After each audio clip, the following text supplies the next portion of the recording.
বাঁশখালী উপজেলার মাধ্যমিক পর্যায়ের স্কুল ও মাদ্রাসার প্রধানদের সাথে মতবিনিময় সভা অনুষ্ঠিত হয়েছে।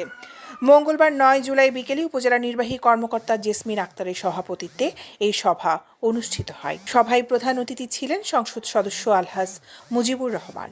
আলোচনায় অংশ নেন উপজেলা সহকারী কমিশনার ভূমি আব্দুল খালেক পাটোয়ারি, উপজেলা আওয়ামী লীগের সাধারণ সম্পাদক অধ্যাপক আব্দুল গফুর, সাবেক উপজেলা আওয়ামী লীগের দপ্তর সম্পাদক শ্যামল কান্তি দাস, বীর মুক্তিযোদ্ধা আব্দুর রাজ্জাক, আতাউর করিম আতিক, বীর মুক্তিযোদ্ধা আহমদ সাফা, আমান উল্লাহ চৌধুরী।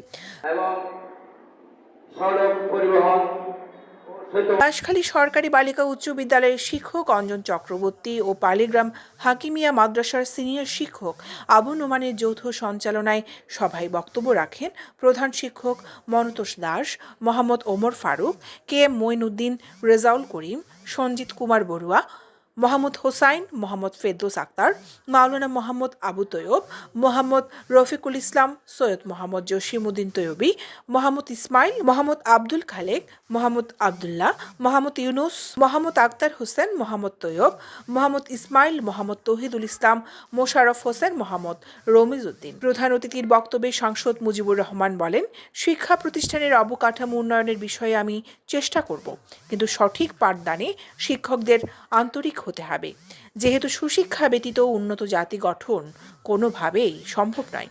তাই স্মার্ট বাংলাদেশ গড়ার লক্ষ্যে স্মার্ট ও আধুনিক শিক্ষায় শিক্ষিত হতে হবে।